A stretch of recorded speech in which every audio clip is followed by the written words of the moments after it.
Focus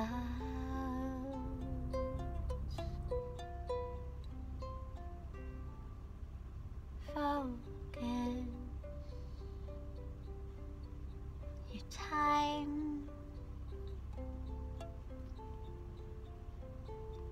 Hard love begins here.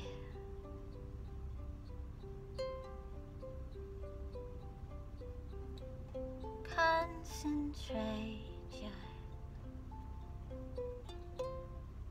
experience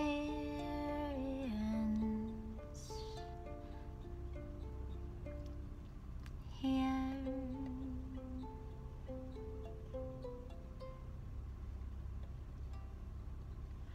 Listen with your eyes in color.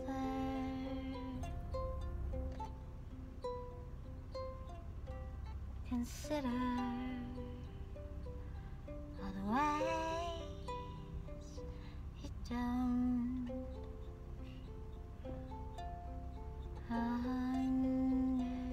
understand.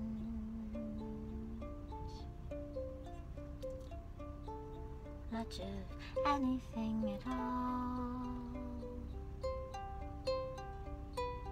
Much of anything.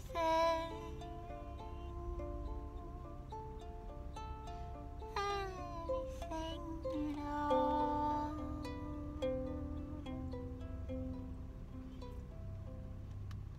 And you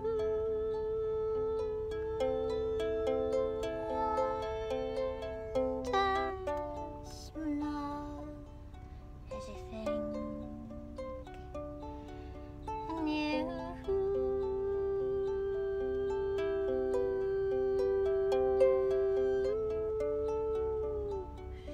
keep singing your own tune, your own way to the clouds is light and like a drug for tired minds, like a way of being inside. Search and find a puzzle you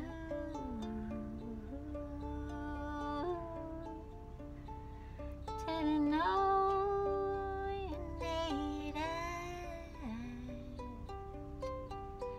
Didn't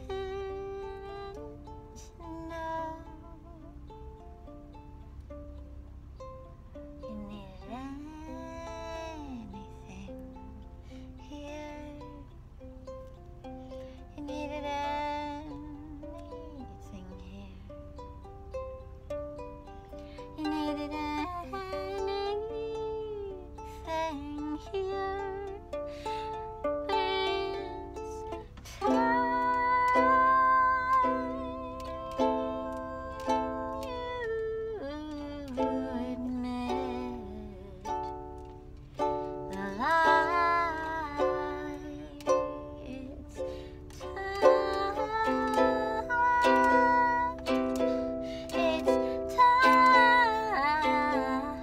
time you admit the ways you lied to yourself, like a drug you thought made you wise, but it made you sick to the bone,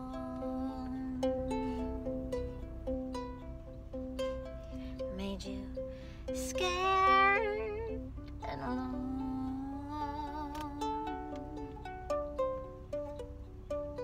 made you sick to the bone, made you scared and alone.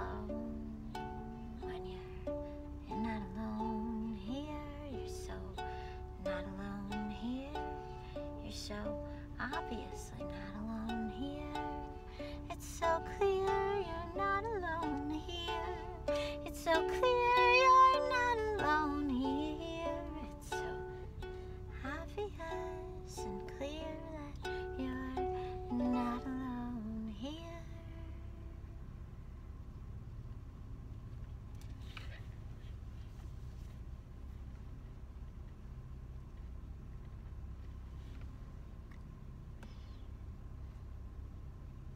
I enjoyed writing that. Thank you. Some thoughts that were going through my head that I will share before I go inside Target and buy a new printer so I can mail some CDs to the radio station. Mine broke. Is that I wonder sometimes if the reason some people feel so alone, and then when they do finally take a risk to connect with people, they choose some really dysfunctional people out of a belief that, you know, we can't control people. I really think what happens to a lot of people is we get abandoned a lot by friends, boyfriends. I mean, and I'm talking middle school relationships, but still. If your pattern was abandoned, left, people deciding you're too much for them, or you're annoying, or you're boring, or you're too much like a kid, or you're too much, whichever thing it is. If that's your experience, that you don't belong or feel a sense of community or a sense of connection to very many people, and maybe you have a select few that you feel deep connection with. Like I had a friend in Boston I felt a deep connection with. Her grandma lived 2 doors down from me. But like maybe so she would visit. But like maybe you feel a deep connection with just a few people, but that means your primary experience is a not deep connection with a lot of people, and maybe those people don't put you first on their list or even 10th on their list. And how does that affect weekend plans? Well, maybe you're the kid who has nothing to do and no one to hang out with, or you just remember that feeling of being alone a lot, or of being like, you know, other people have a friend group and you have like one friend, and if they're busy or if they stop wanting to hang out with you, like it's very traumatic.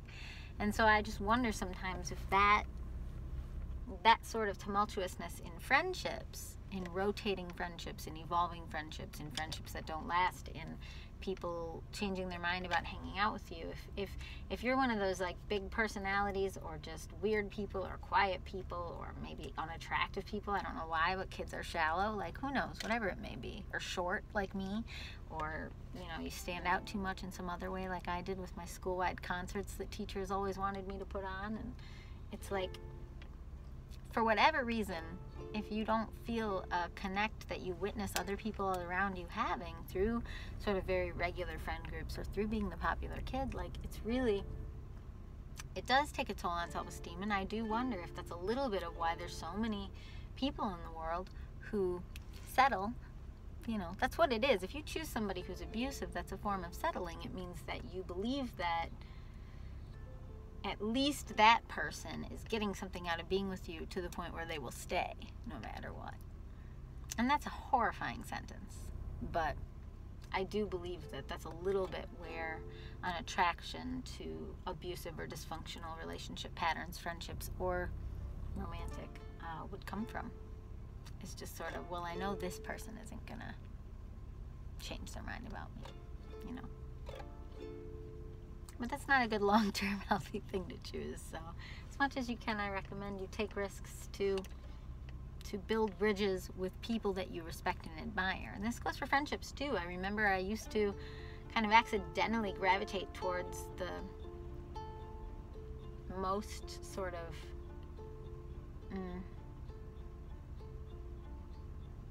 I don't know how to describe it. The people in the room who kind of had the most baggage, maybe you would say, because I had a lot. And I remember there was this person I really liked, and they're my close friend now, and I remember I really liked them, but I remember thinking a thought like, well, they wouldn't be friends with me, or maybe I thought that we just weren't the same enough. I don't remember how that thought process went in terms of a logical thought process, but I didn't allow myself to reach out to that person as a close friend for years. We would be in a same circle, but I wouldn't allow myself initially to, I don't know how to put it, like pursue them like a friend, you know?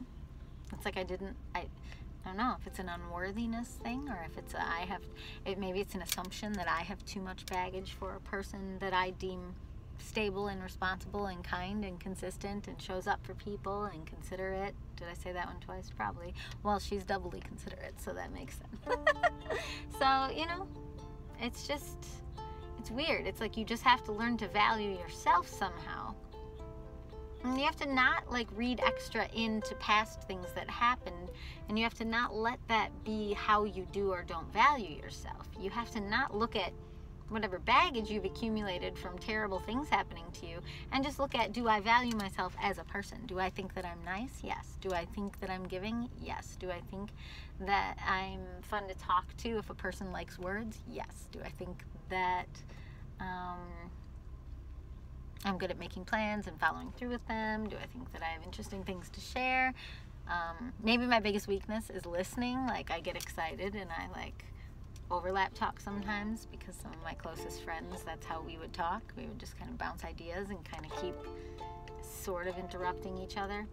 But I'm working on that, because I don't think that's for everyone. And there's a few people who've told me they prefer it when I do that to when I just sit quietly and wait.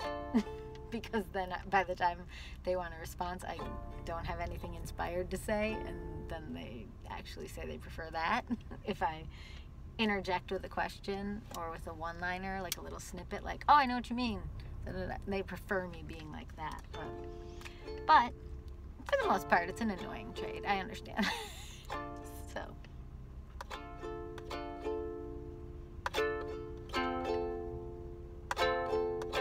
$2.25. Okay, I have to teach in 2 hours and 20 minutes.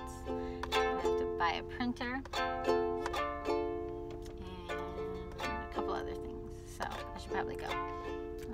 Thanks for watching my weird little YouTube channel. My car song. A kayak, because of actually going kayaking. Target. Thank you, Holland, Michigan. See you later.